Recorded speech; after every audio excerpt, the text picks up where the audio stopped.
Rakkoon jajjabduu marraaf garaachinama ilmaallee maatii waan nyaatu nun qabdu irdaataan hin jiru midhaan gara nuun baane rakkoo garaachinama rakkoo garaachorii. Kanaaf oduu dabalatan waliin turaa an asli galgalu. Dhaggeeffattootni oduutiin jalqabaanii mani maree nageen mootummaa gamtoomanii Itoophiyaan hojjettoota dhaabbatichaa ari'uu mormu yeroo 10ffaa fi kalee dhimmi Itoophiyaa irratti kan mari'ate koreen kuniin Itoophiyaan hojjettoota UN ari'uun chata dhaabbatichaa cabsee jedha. Barreessaan olaanaan UN Antonio Guterres gochi Itoophiyaa kun kaseera idil addunyaa cabsuu jedha. Hamza Hussein gabaas qaba.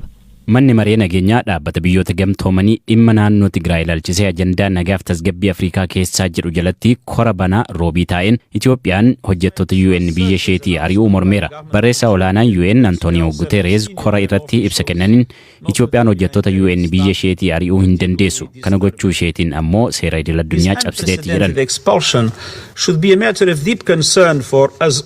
Itoophiyaan hojjettoota UN biyya isheetii ari'uun chaartara dhaabbatichaa ka cabseera ka jedhan barreessaa olaanaan UN kun mootummaan Itoophiyaa yakka raawwataniiru jedhu yoo qabaate barreeffamaan akka dhiyeessus gaafatan. If there is any written document provided by the Ethiopian government. Miseensota UN ari'aman torba ilaalchisee ragaan mootummaa Itoophiyaatiin dhaabbata UN kamiifiyyuu dhiyaate jiraannaan ani koppii isaa tokko argachuun barbaada. Sababiin isaas ani waa'ee isaanii wantan beeku tokkollee hin qabu jedhan Guterres. Because I have not had any knowledge of any of them. Jimaata darbee ministeera muummee Itoophiyaa Abiyyi Ahmad waliin si'a lama akka dubbatan kaasan Guterres ari'amuu aanga'ootaa irratti ragaa akka erganiif gaafachuu himaniiru.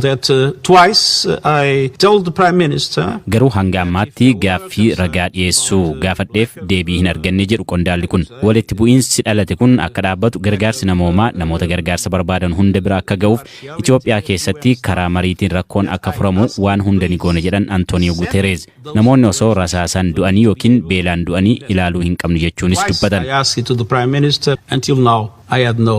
Respond to these requests. Kora mana maree nageenyaa UN kanarratti bakka bu'aan mootummaa Itoophiyaa Ambaasaddar Taayyee Asqasillaasee ammoo ejjennoo Itoophiyaa fi sababoota miseensonni torba UN ittiin ari'aman jedhan dhiyeessaniiru. The UN staff Ethiopia expelled sideline their hojjettoonni UN ari'aman kunneen lakkoofsa namoota miidhaman jedhamanii akka malee ol kaasuu akka waan lammiileen beelaan du'aniitti gabaasuu akkasumas mooraa UN eegumsi taasifamuuf keessatti finciltoota hidhatan afeeruu sababoota ittiin ari'an ta'uu kaasan. First, UN staff shall neither seek nor accept. Yakkaawwan hedduu kan eeran qondaalli kun hojjetaan UN dhaabbata alaa irraa qajeelfama gaafachuus ta'e fudhatan akkasumas odeeffannoo sababa itti gaafatamummaa irra jiraniif argatan kamiyyuu qooduu hin qaban jedhan Ambaasaddar Taayyeen. Private gain, financial or otherwise. The most fundamental element of the sovereignty of the state has to. Itoophiyaan eenyu akka seenuu akka bahuuf turuu danda'u murteessuudhaaf mirga walabaa qabdii ka jedhan Ambaasaddar Taayyeen seerotaa fi dambiiwwan idil addunyaa jiran garaagaraa eeruun tarkaanfiin biyyattiin fudhattee bu'uura seeraa qabaachuu ibsaniiru. Humanitarian operators, we have not forgone this fundamental right. Hojjettoota isaanii Itoophiyaan biyya isheetii hariita 8 ilaalchisee dookumentiin gosa kamiyyuu isaan qaqqabuu ka haalan Antonio Guterres gama isaaniin ragaan harkaa qabdan yoo jiraate naan ga'a jechuun Ambaasaddar Taayyee deebisanii gaafataniiru. Very simple. We believe that Ethiopia is not the right. Gama keenyaan gaaffiin jiru salphaadha. Itoophiyaan hojjettoota UN 8 kunneen ari'uun ishee dogoggora. Itoophiyaan kana gochuu isheetiin seera idil addunyaa sarbaa jirti. Hojjetaan UN kamuu naamusa hojii fi seera kaa'ame kabajee ka hin sochoone yoo ta'e mootummaa Itoophiyaa waliin dubbachuuf qophiidha jedhan. Itoophiyaa keessatti ajandaan keenyaa dhimma uummataa qofa jedhan qondaalli kun. Dhimma uummata Tigraay, Affaar, Amaaraa, Somaalii uummati Itoophiyaa hiraarfamaa jiran hundadha dhimmi keenya. Hiraarfama kana jalaa uummata baraaruun alatti ajandaa biraa hin qabnu jechuun jala muranii dubbatan. Is suffering. We have no other interest but to help stop that suffering. Thank you very much.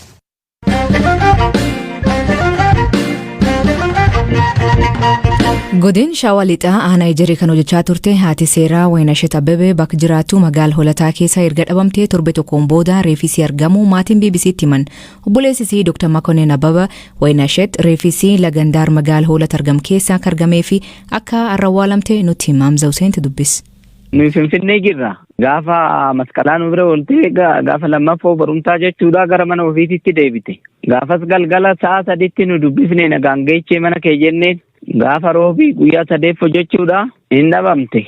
Egaa mana kireessee biraa fi bootaa hojii ishii yoo gaafannu har'a hojiillee seennee jedhanii warri mana kireessallee manni banaadha garuu ishiin hin jirtu jedhan. Egaa borumtaa soqiinsa deemnee sa'a yeroon sun waan galgalaa'eef jechuudha sa'a 12tti dhageenye nuyi. Eegas kaakinoo torban tokko guutuu barbaadaa baaneet kaleessuma arganne reeffuma arganne laga keessatti gatanii afaan carqiidhaan hidhanii bishaan keessatti gatan.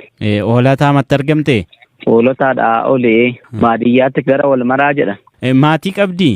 Yaa abbaa warraa hin qabdii garuu daa'iman godhanne. Iddoo adda addaatti jiraatu inni Adaamaatti hojjetaa ishiin lixaa Shawaa kana keessatti hojjetti. Qaama amma kana lubbuu ishee balleessu qaama sodaattu yookiin immoo nama waliin wal dhabdee jirtu wayii qabdi moo nama akkamiiti mee isheen wanta kanarraan ga'uu danda'u maal jettanii shakkitu isin? Wanta akka waan kana beeknu hin qabnu. Silkii tokko garuu bilbilanii galgala tokko dhuguma haasawuu nutti ashoofanii hin beeknu. Birrii 400 fidaa jedhan akkasiin gallakkifnu nuun jedhanii garuu kun dhugaallee nutti fakkaatu akkaataan inni itti haasa'u xiqqoo mana keessatti iddoo ijoolleen sagaleen ijoollee duuba sanii hin dhaga'ama. Eessa jirti sagalee ishii na dhageechisi jennaan hin didee borumtaa irra deebi'ee bilbilli akkoo kalee nama biraattu qabatee har'a immoo bilbilli yoo farkaa hin qabaa abbaa kana siin jedhen beeku naan jedhe waliigalatti ofii ati eenyu jennaan ilmuma Oromootii bosona hin jiraa naan jedhe haa ta'u sanis yoo agartanii hin jedheeni bakka gaafadhee tasii bilbila naan jedhee naan bilbille ishiin abbaa seerate garuu hojiin ishii immoo waan kanaan walitti ishii fide jedhee waan ayyaadu hin qabu wanna rakkoo kanaa kana nama wal dhabdii hin qabdu kana natti hin himne. Maatii waliin jiraattu waliin rakkoo qabdi abbaa manaa waliin wanta shakkitan wayii qabdu. Rakkoon kanaan ga'u hin jira jennee yaadnu garuu akkuma namni jalaa miidhamee tokkotti shakkuun keenya noolle saniu maalirraa kaatanii xiqqoo faaran qabanu. Saarri isin immoo haaluma xiqqoo ganzabaa akkumatti itti fayyadaman malee waan rakkoo guddaa kanaan ga'u hin jira jennee yaadnu sunis dhugaa nutti fakkaatu.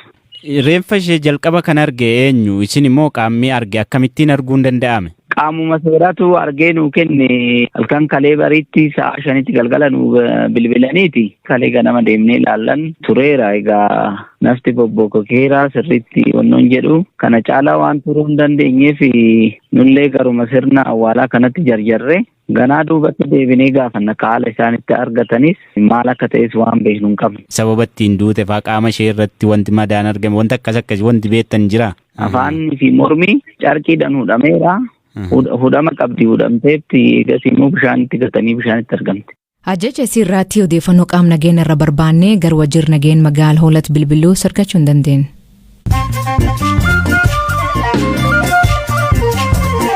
Dhaggeeffattoota namoota gaggabaaboo addunyaa isanii dhiyeessaa jalqabaanii barreessaa lammii Tanzaaniyaa Abdulrazaaq Gurnaa badhaasa Noobeelii ogbarruu bara 2021 injifachuun ibsama. Swidish Akademiin dhiibbaa kolonii nuumirraatti ibsiif taa'ee barreessuu isaa faarsa.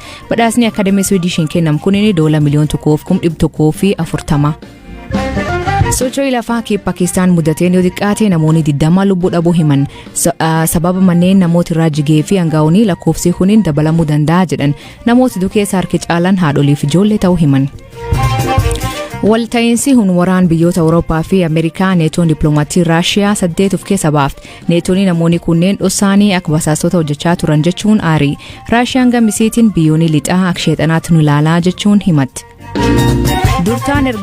Durtaan ergamgamtaa Awurooppaa Laayiberiyaatti magaalii Monrooviyaa Afrikaa keessaa xurii akka ta'e ibsa. Hooganaan kunin kan walga'ii koree magaalichaa irratti dubbate Monrooviyaan magaalaa nam jibbisiisuu jedhe. Hangaa'otni magaalichaa maallaqa magaalicha qulqulleessuu fi waggaatti biyyalarra dhufu akka itti fayyadaman himuu qabanii jedhe. Afrikaa kibbaatti guyyaa dhalootaa mo'ata badhaasa Noobeelii nagaa Desmond Tutu kabajuu fi sagantaawwan hedduutti gaggeeffamaa jira. Desmond Tutuun kan har'a umriin isaa gan 90 nam gurraacha jalqaba papaasii Afrikaa kibbaatti ta'e. Hayyuun kun seera nama adii fi gurraacha wal caalsisee adda baasuu mormuun qabatama.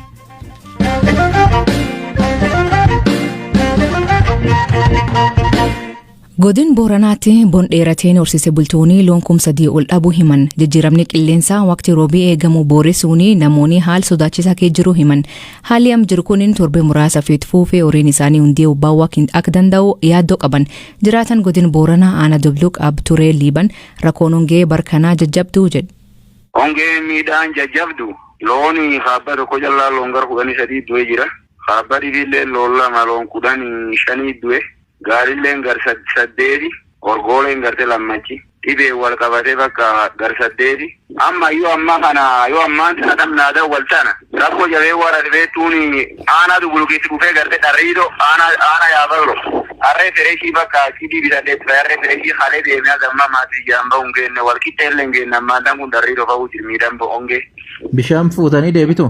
Bishaaniin marra rakkoo marra bishaaniin goomanii rakkoo marra marri hin jiru mootummaan bakka nun gargaaru ooma bakka iyyannoo waan tokko hin qabnuuf narraaf miidhamne jirra amma yoo harree fereeshii karaa guloofu jirus baalti gubbaa fulasimuu jira darrii tokko barii ganama kan ba'e galgala kan sa'aatii 4 fadha qaba boota suna boota ollaa. Kiiloomeetira meeqa deemtanii bitaartu? Kiiloomeetirii 100 deemuu jira. Miilaan deemtu?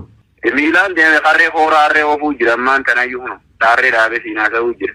Rakkoon jajjabduun miidhaa bonaata marraat kan qabnu rakkoon jajjabduun marraaf garaachi nama ilmaallee maatii waan nyaatu nu qabdu irdaatan hin jiru midhaan kara nu hin baane rakkoo garaachi namaa rakkoo garaachi horii.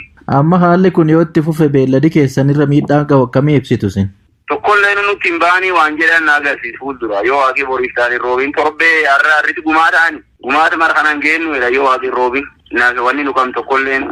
Lafti bonaan obba'uu jirani bakka nuyi yaa'inne warra hojjetaati nuyi yaa'inne nu afaaniin itti himne hin barreessinaa jedhani barreessanii yaa erginee nuun jedhan homaa nu dhaqqabne waan tokko tarkaafii homaa gargaarsumaa sun argan. Itti gaafatamaan waajjira hooggansoota balaa godina Booranaa obbo Liiban Kabadaa aanaalee godina Boorana qabu hundi keessatti hongeen horii jeesaa jiraachuu hima. Aanaa kudhan tokkooti addatti akka malee haala ammaa ta'ee jirani aanaalee kudhan tokkoon kun horiin baay'ee keessatti waa jira. Harka namaatiinis kaafamaa jira ofiin danda'e dhaabbannees jira ragaallee guyyaan abdeetu godhaa jirra himaa jira haalli jiru amma torbe tokko callaa keessatti amma horiin harka namaatiin kaafamu gara loon 1,814 ga'a sadii ammoo 826 ga'a akka malee cimaa deemaa jira haalli jiru amma deeggarsallee gaafachaa jirra naannoolleen marga wayii barbaaddee bituuf piroosesii eegalanii jirani. Bishaan raabsaa jirraa danda'ametti ijoo adda addaa qindeessinee boottii akka sagaliitti raabsaa turre sun keessa ammoo dabalataan boottii 10 naannoon nu eeyyamtee calbaasiirra jirra. Haalli jiru waliigalatti rakkisaadha. Waliigalatti haalli jiru jajjabaadha. Yeroon roobuu kun kan dadhabin taasisa harki namaa bahuu hin danda'u. Akka malee jajjabaadha. Namni waan furee waliin ga'uu danda'u yoo waaqni namaa roobe waliigalatti haalli jiru cimaadha. Gama margaaf bishaaniitiin rakkoo cimaa jira. Waliigala amma egaa hongeen kun jalqabe loon obba'ee hagamtaa lakkoofsa? Baay'eedha. Naannoo isa gaabsan ofirra kan qabu malee akka deengaddaatti naannoo 3 darbanii jiran. 3 darbeera? Obba'uu waan ol harka namaatiin kaafamu kun faan akka malee sodaachisaa. Amma immunitii waan hin qabneef humni waan hin qabneef garaa waanuma hin qabneef yoo waaqi roobilleen fixuu danda'a. Irraafuu hin danda'an humni raafaniin hin qaban yoo roobiyyuu sodaa guddaa jira. Olumaa sulleen amma warra atilees kennetti hin qabannu. Dhumuu danda'ani. Beelladaan alatti namarra miidhaan ga'ee jiru akka ammaa sababa hongeeti. Namarratti beelli kan jiru mootummaan waajjira seennaatiin hanqinni nyaataa kan mul'ate warra inni ijoo waliin taanee Komishinii Hooggansoota Balaa Oromiyaa waliin taanee gargaarsi dhufaa jira. Hagam nama guddoo rakkoon qabu. Dhaggeeffattootteen sagantaan har'aa ganumaa nu waliin turuu keessaniif ulfaadha isaniin jedha. Mammaansi galgala kanaa mani jarjaraan jaaran yoosuu diigam hiikan isa sanbiraatti maanii koomentii keessatti nu beeksisa. Sagantaa kan qophees Hamza Hussein gam teknikaatiin Oskar Bunga kan isaniif dhiyeessan asli galgalooti agborisaatti akkana nagaa waaqa kee bulaa oraa bulaa deebana